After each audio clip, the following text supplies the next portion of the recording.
Welcome, everybody. I'm Ted Dromo, and this is Social Selling TV. And today's guest is Cindy Sponder. And gosh, Cindy reached out to me a few months ago and said she's changing careers. She's kind of into career transition, and she's turned to website audits. And she offered to audit my website. And thinking, that's probably a pretty good idea because I haven't really looked at my website in a long time. I've updated it, but I haven't really checked it out. So we're going to talk about that today, and we'll share what Cindy did for me. It's been actually pretty amazing. Well, welcome, Cindy. Well, thank you, Ted. Glad to be here. Thanks for asking me. So tell us about your background and this transition and how you got into auditing websites. Well, I've done several jobs in the past. I've been an accountant, management analyst, quality assurance analyst, and then when I became pregnant, decided to stay home with our son, homeschooled him, and we've done some real estate investing. I got my license, and I've been working as a realtor for about 5 years. And it just seemed like now that my son's done and he's moving on to taking junior college classes, it was time for me to move on as well to something different. We ran an Amazon business together as a senior high project, and that was a lot of fun, interesting. So I've been a freelance proofreader in the past. I've done a lot of writing, so I'm making a transition into proofreading, copywriting. And site audits just seem like something natural that I can provide for people. I'm the kind of user that goes in and clicks around on everything when I go to a site. Uh-huh. And to do a site audit really well, you pretty much need to go in and check every single page and take a look at all the links and of course, pay attention to layout and things like that to help people make their site as user-friendly as possible and hopefully give them more clicks and sales and leads and all of the things that you would want your website to do for you. Gosh, I hope LinkedIn hires you to look at their site. Maybe I should look into that. It's getting just really hard to use these days. Oh, no. Frustrating. And I love what you said. Like, to do copywriting, you have to read people's copy on their website. And I know I've had typos on my website sometimes for years, and then somebody would finally point it out. Right. And it can be something as simple as that, or if you've just made a lot of changes to your website over the years, you may not realize, the header doesn't look the same on every single page, or my menu isn't showing up. And really important right now is to make sure that your website looks really well across not just a desktop, but also on tablets and on phones. It needs to be responsive. And in fact, Google's going to start penalizing sites that aren't. So what do you mean by responsive? Responsive just means it resizes your website so that it looks good, whether it's on a desktop or a laptop or a tablet or a phone. Okay. Yeah, with so many devices now, Well, I guess now even watches, right? They've got the iWatch. I don't know if you can see things on there or not. I haven't got one. But yeah, I haven't gone there yet. No, I haven't either. Yeah. No, I was amazed what you found on my website. Literally, my site was built probably 12 or 15 years ago in HTML, and then it turned into a Joomla website and then a WordPress website. Yeah, and I see you've implemented some of the changes. I went back and looked at the site, and it's got a pretty consistent look and feel to it now, and the links all work, and yeah. Yay, I'm getting opt-ins again for some reason. Yeah, it's amazing, huh? Yeah, that was really huge for you to do that because I didn't know. I had all these little things down there. I can download free reports or strategy guides. Mm-hmm. And they couldn't do it, and no one said anything. So I don't know how long some of those things were broken. Well, yeah, and getting them fixed is real important for your business because then you'll get more leads, more sales, more satisfied customers. Right. Yeah, because mine has been probably 20 different WordPress templates over the years. Mm-hmm. Yeah, and every time you change, it changes the way the layout looks and feels and how the user can respond or interact with it. Yeah. So what are the biggest problems you find with websites usually? Usually, it would be not having the most important materials above the fold. Just like in a newspaper, they want to have the headline and the most important news on the top when you look at it when it's laying on a counter or something. Your website's the same way. You want to have people come to it. It's clear, it's clean, it's easy to navigate, it's easy to see where am I supposed to go next, how can I do what I need to do here, what does this person do, who are they, and what pain of mine can they solve. And you really want that kind of information to be upfront, easy to find, and in the navigation to be clear. I've been on some websites where it's just like, I don't know, I can't figure out where I need to go. There are too many options. Sometimes too much is as bad as not enough. So clear, clean websites is pretty much what you want to have with each. Don't put too much in your menu, maybe. Don't put 30 items in your menus and drop. Exactly. And you never want to have to make the person go more than 2 or 3 clicks to get to what you want them to do. And you need to start thinking of your website as, how can I help others, but also, how can I make it easy for them to get to either the thing you're giving away as a lead, generator, or ask me for my service if that's why they came there and they read a little bit about you and they want to inquire on it. You need to make those kind of actions really easy. Yeah. Really sign up for your newsletter or any other actions you want the person to take. Yeah, I was just on the AT&T website because I noticed. I went on there because my bill was like going crazy, really high. So I lower my monthly bills. So I went to their site and I noticed I was paying like $67 a month for a 24 megabit internet connection. Which I go, okay, that's okay. I noticed I can get 75 megabits for the same price now. Wow. They didn't call me and tell me. So I said, hey, can I get that? Uh-huh. So for 4 days this week, we had like 9 technicians came out to upgrade me at different. Oh my! And I was down for like 4 days. Thank God I have a second connection with Comcast. But going through their website, you have these stupid menus that you have to just hold down and scroll over like 4 layers and then down. Yeah, and it's hard to go that far just because the more you go down and across, a lot of times the menu quits working. And then you have to keep going back and keep going back. And some people won't put up, with that. They're just like, oh, forget it. And they'll move on. If you're providing a service, that's optional, or they can find someone else to replace it. Now with AT&T, you probably had to be patient because this is who was providing that specific service. And I don't know about by you, but by me, there's only one provider. They've got a racket here. So I pretty much go with them or I don't get internet. No, I felt like I was in the 1990s again, going through their site. It's like trying to get over to places. And then, my cellular is connected with that. And then I have the TV and internet with a different account, but they're merged. Trying to go from point to point, you log in. And then I was like, oh my God, now I'm back into the free section. They're trying to sell me stuff. Right. And it's not very user-friendly. Oh my God. It's like, and trying to find a phone number to call them. It's like, if you want to see a horrible website, go to AT&T.com and try to order services. Right. And that's another important thing is to always have an easy way for people to contact you, either preferably at the bottom of every page in your footer, for sure on your contact me page. Give them lots of ways for them to contact you. Some people just want to do email. Some people would call you. And so you need to give them all kinds of different, and some people will send mail, believe it or not, still, even in this day and age. So. Wow. Yeah. I noticed we've been getting a lot more mail lately, actually. Yeah. People are realizing it is a good way to get your message out. Yep. Because there for a while, and I think you're not fighting with as many people aren't using mail anymore. They think of texting or sending people to their website or different things like that, phoning. But it just depends on what your target audience is. Every audience is different too for the way they prefer to contact and reach out to you. Mm-hmm. So what are on your menu items? I know people, you kind of say 5-page website was always good for a small business. Yeah, you would want to have your home page, obviously, and an about page so that people can get to know you a little bit, give them a little bit of personal information about yourself. You definitely need a contact page. You have to have that so that people can figure out, how do I get a hold of this person? And some other pages are kind of, you might want to have like a service page or a product page or pages, just depending on what you offer. But yeah, the simpler you can keep it, the better, because then it just is easier for people to figure out what to do on your site. Right. And pretty much you want to make sure if you offer a newsletter, and I think you should, you want to have it easy for them to sign up. I found now these days people don't want to sign up for newsletters, so you have to call it something else. Call it something else. Yeah, usually it's a freebie nowadays. You want to give them some kind of a enticement to sign up. Right. Yeah. Yeah, we've come a long way from you've got mail to you're excited about it to.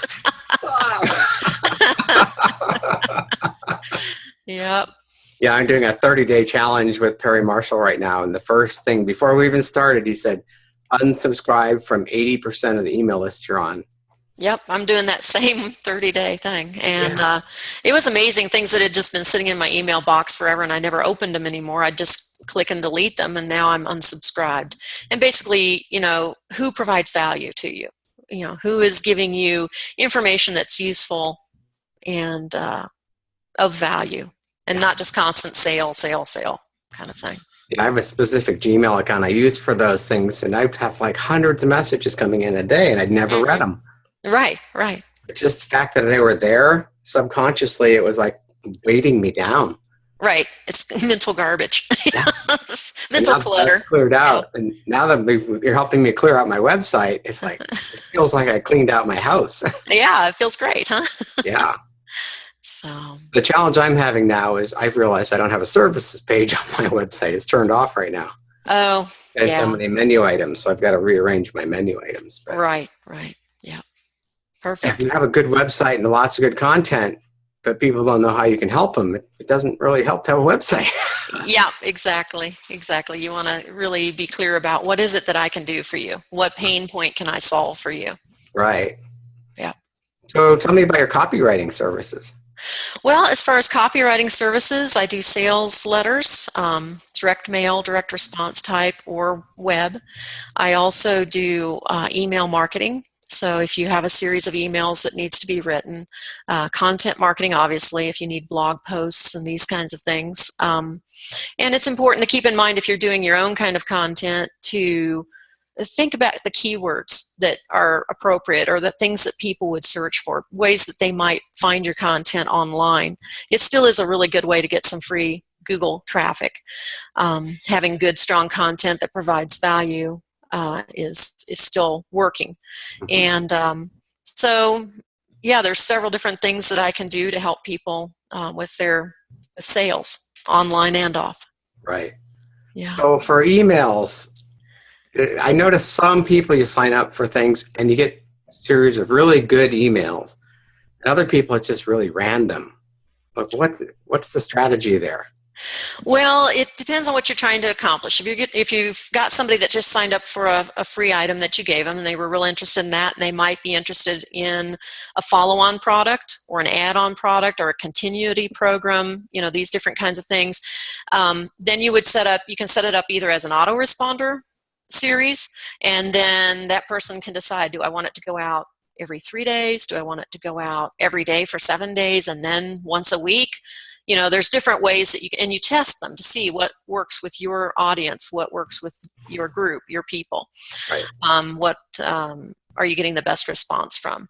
And then there are other people who do live emails. So they're like, okay, I want to have a live email go out every week so that it's relevant. Maybe it's attached to something going on in my field, or maybe it's attached to current news, some way of capturing the attention and hooking the person in so that they'll actually read the email. Right. So some people like to do that themselves or hire that out to a copywriter. And the copywriter can do that on a monthly basis or a weekly basis or however often that needs to happen. Same way with the blog posts. You want to decide on a set publishing schedule and stick with it. And sometimes if you're a busy person, that's too much for you, and you could hire that out. Kind of the 80-20 principle. You want to do what you're best at and hire out as much of the rest of it as you can. But with email, there's a lot of different ways. You can set up an autoresponder. You can load your autoresponder with several, like say you want 7 days in a row right after they've signed up for something, and then you want them to get hit once a week, but you don't want to have to do it live. Well, then you would have all of those lined up in your autoresponder ahead of time.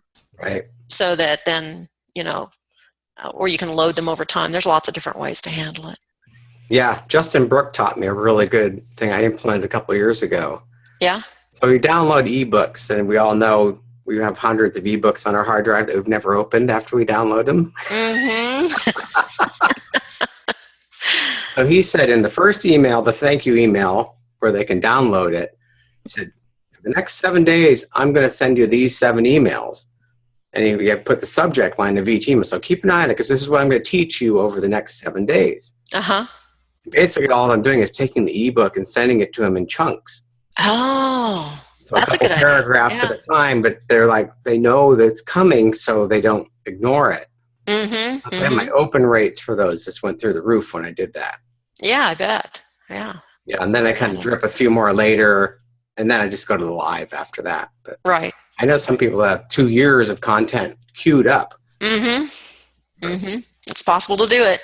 Yeah. Especially and you may start out doing it live, but if you keep those in your sequence, in your autoresponder sequence, then, as time goes by, you've got more and more, longer and longer things going on to keep people engaged with you, keep you in their mind a little bit.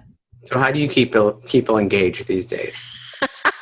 Well, challenging. Yeah, it is, because there's so much chatter, is what I like to call it. And like what Perry was pointing out, there's so much chatter that you get caught up in.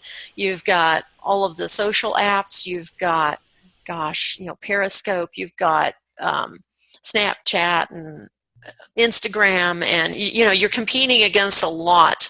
You're competing against the things that come in the mail, the things that are online, the emails they get from everybody else. And not everybody else has cleaned out their emails like Perry's been recommending.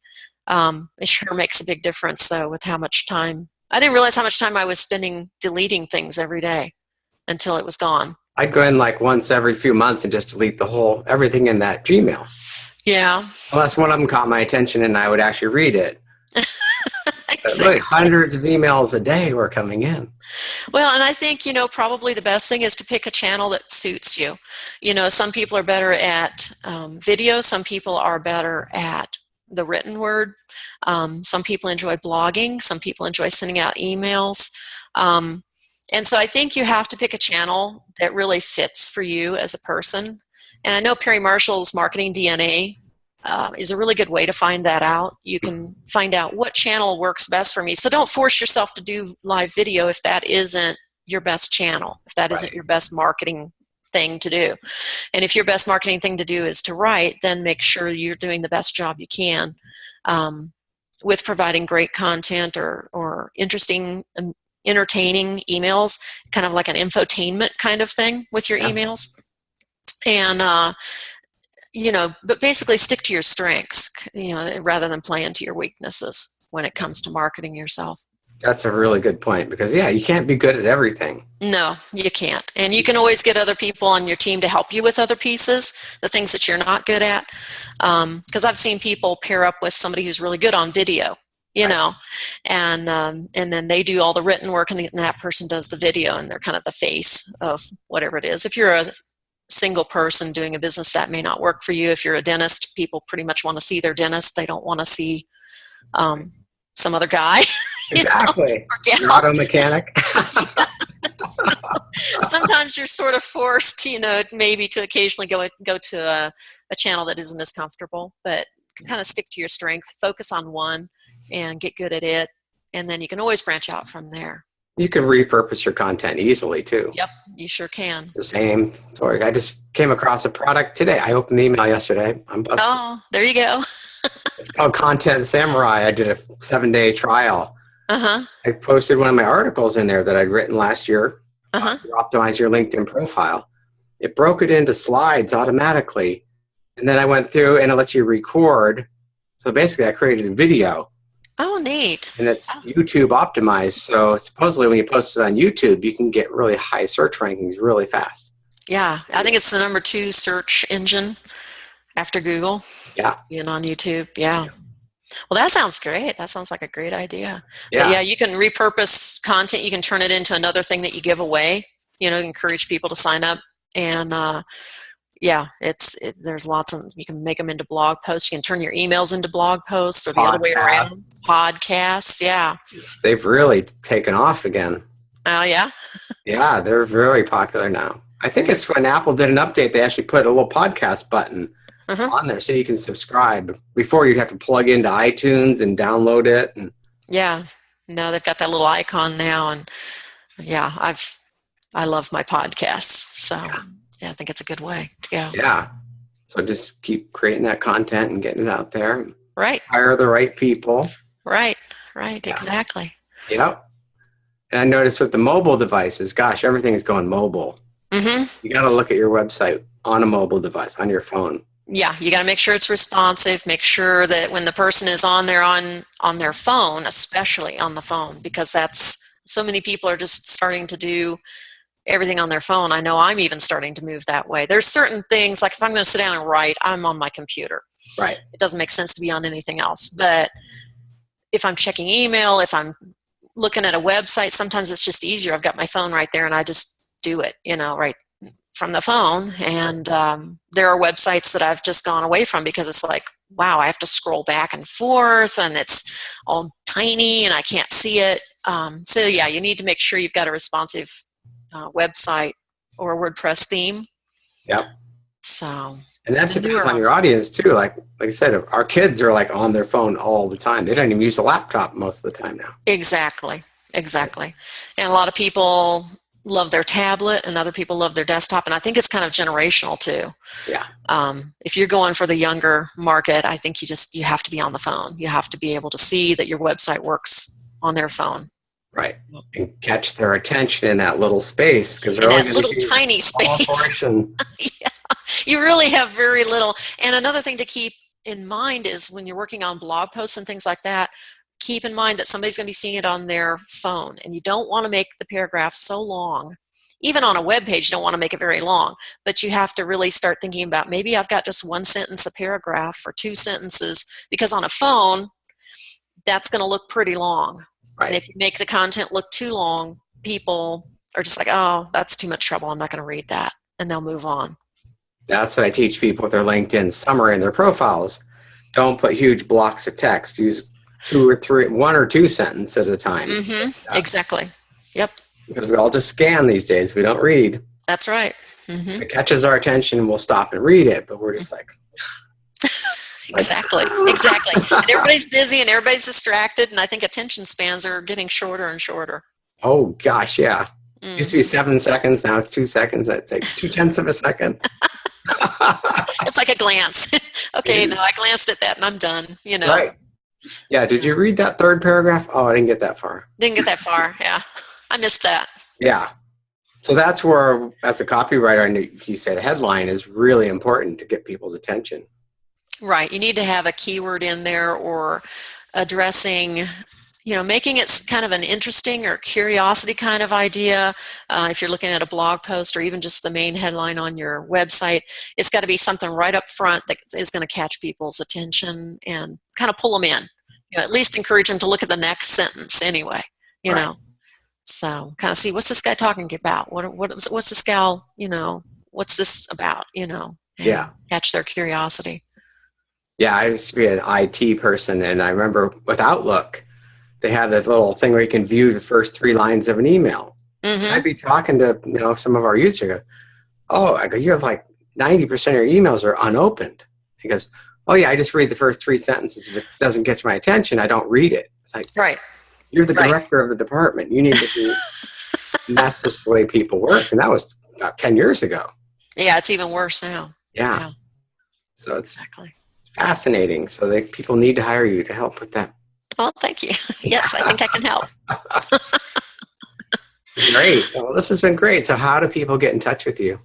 Well, they can reach me at my website, which is cindysponder.com, but that's really hard to spell. So I'll just give out my phone number. It's 970-980-3540. That's a good way to reach me. You can text me there. As a realtor, texting is that's my world. Other realtors, that's the only way they respond. Right. And so you can text or phone me at that number, and we can see if there's some way that I can help. Okay. Your website's cindysponder.com too. Yes. Mm-hmm. Okay. I'll put that all in the show notes. But okay. Thank you for your time. And sure. What's the next step for people? What should they do after they watch this? After they watch this, yes, they should call me, of course.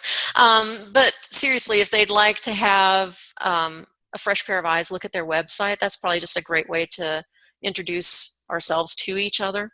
that's kind of an easy first step is, let's take a look at your website, see if it's functioning, see if it's user friendly, and kind of take it from there. And then if you need help with blog posts, email, that kind of thing, that's something we can look into further. Yeah. Yeah, I just have anybody look at your website and then have Cindy look at it too.